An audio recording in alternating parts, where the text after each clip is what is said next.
तो दोस्तों, क्या आप भी किसी कॉम्पिटिटिव एग्ज़ाम या गवर्नमेंट एग्ज़ाम की प्रिपरेशन कर रहे हो? अगर कर रहे हो तो सुनिए, जब भी हम किसी टॉपिक को पढ़ते हैं तो हमें उस टॉपिक को ऐसे पढ़ना है कि उस टॉपिक के बारे में हमारे माइंड में चलना चाहिए। चलते फिरते बैठते बैठते उस टॉपिक के बारे में हमारे माइंड में चलना चाहिए, है ना। अब ऐसा चलना क्यों चाहिए? चलना इसलिए चाहिए क्योंकि होता क्या है, जब हम एग्ज़ाम हॉल में पहुँचते हैं और हमारे सामने क्वेश्चन आता है तो हम कंफ्यूज हो जाते हैं कि भाई ये चार ऑप्शन जो रहते हैं, हमें चार ऑप्शन ही आंसर लगते हैं, चारों ऑप्शन आंसर लगते हैं। फिर डाउट में आ जाते हैं कि भाई पहला है, दूसरा है, तीसरा है, चौथा है, कौन सा आंसर है ना। तो ये होता क्यों है? ये होता इसलिए क्योंकि हम जब स्टडी करते हैं, जिस टॉपिक के बारे में पढ़ते हैं, तो उस टॉपिक को हम अच्छे से नहीं पढ़ते हैं। जब अच्छे से पढ़ना तब होगा जब आप मौखिक बोल पाओ या फिर उसको एक रजिस्टर में लिख पाओ कि हाँ भाई मैंने बिना देखे लिख दिया, बिना देखे बोल दिया, है ना। तो ऐसे ही आपको स्टडी हमें करना चाहिए, तब जाके हमारा आंसर जो है क्लियर होता है ना। तो चलिए आज हम बात करने वाले हैं नर्मदा नदी के बारे में। नर्मदा नदी के बारे में अब जैसे ही मैंने कहा कि नर्मदा नदी, तो आपके माइंड में क्या कुछ आया कि भाई कहाँ पे उसका उद्गम स्थल है, कहाँ उस पर परियोजनाएं कौन कौन सी बनी है, उस पर जलप्रपात कौन कौन से हैं, ये कुछ आया? अगर आया है तो आपने थोड़ा बहुत अच्छे से पढ़ा है ना। तो चलिए नर्मदा नदी के बारे में बात करते हैं। तो नर्मदा नदी जो है मध्य प्रदेश के अनूपपुर ज़िले के मैकाल पठार के अमरकंटक से निकलती है, ठीक है, और ये पूर्व से पश्चिम में बहती है। अब बात करें इसकी दूरी की, तो इसकी दूरी है 1312 किलोमीटर। तो कहाँ से लेके? अनूपपुर के अमरकंटक से लेकर खंभात की खाड़ी तक, है ना। और बात करें कि मध्य प्रदेश में सिर्फ इसकी लंबाई कितनी है, तो सिर्फ मध्य प्रदेश में इसकी लंबाई है 1077 किलोमीटर। अब दो क्वेश्चन बनते हैं कि भैया इसकी कुल लंबाई कितनी है, तो 1312 किलोमीटर। और पूछा जाए कि सिर्फ मध्य प्रदेश में इसकी लंबाई कितनी है, तो 1077 किलोमीटर, ठीक है।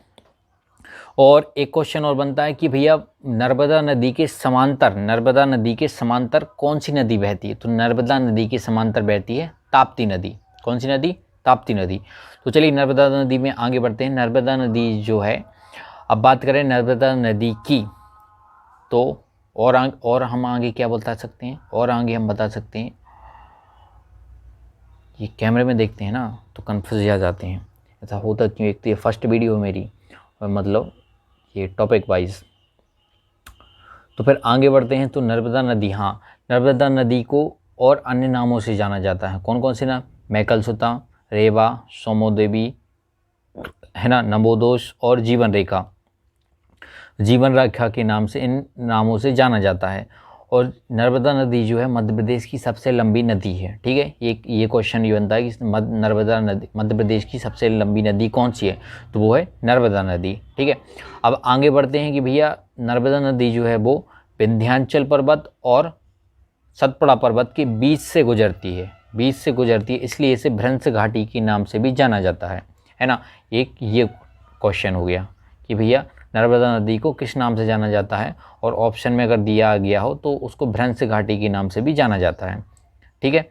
अब बात करें कि भैया परियोजना की, तो नर्मदा नदी पर कौन कौन सी परियोजना है, तो सबसे पहले आती है बरगी बांध परियोजना, जिसका नाम बदल के कर दिया गया है रानी अवंतीबाई परियोजना। इसका उद्गम जो है जबलपुर के बिजौरा, ये जो बनी है ये जबलपुर के बिजौरा ग्राम में बनी है।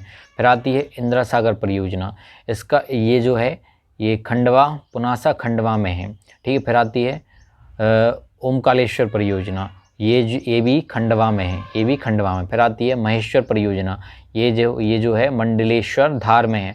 फिर आती है सरदार सरोवर परियोजना, ये भड़ौच गुजरात में है। तो ये हो गई परियोजना। अब बात करते हैं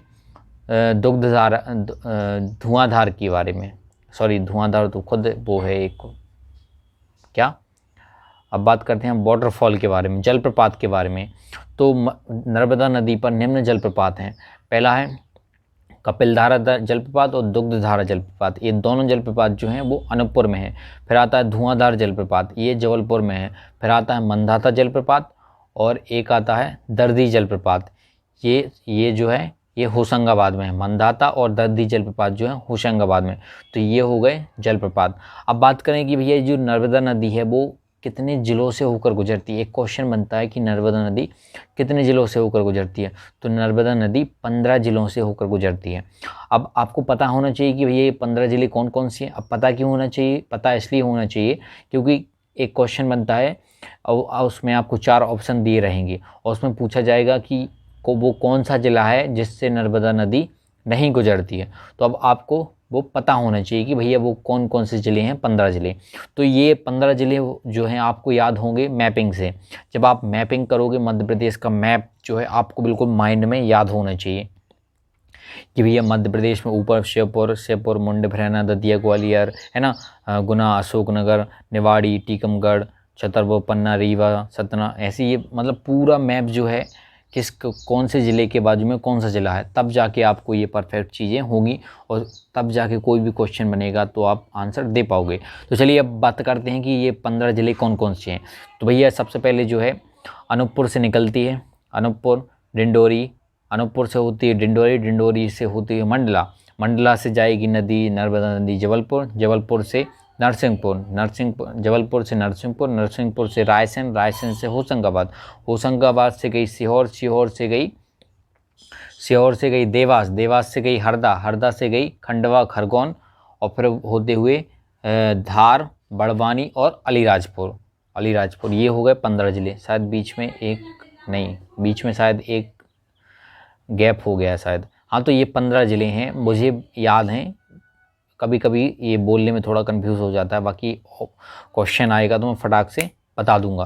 तो दोस्तों ये थी नर्मदा नदी के बारे में टॉपिक में। हाँ, थोड़ा हिचकिचाहट से बोला होता है, लेकिन आपको जो है याद होना चाहिए ऐसे। अगर मेरे सामने क्वेश्चन आ जाए ना तो मैं फटाक से चुटकियों में आंसर उसका दे दूंगा। दोस्तों ये थी नर्मदा नदी। तो ऐसे ही जो है ऐसे ही वीडियो को देखने के लिए आप हमारे चैनल को सब्सक्राइब कर सकते हैं, ताकि देखें कि इम्प्रूवमेंट। अब जैसे मैंने ये अभी हिचकिचाहट हो रही है, मतलब परफेक्ट नहीं बोल रहा हूँ, लेकिन जब मैं इसको कंटिन्यू रखूँगा, बार बार अपनी प्रैक्टिस करूँगा, तो मैं एक दिन ऐसा आएगा जब मैं फ्लुएंट बोलने लगूँगा, है ना। तो चलिए मिलते हैं अगली वीडियो में, तब तक के लिए जय हिंद, वंदे मातरम।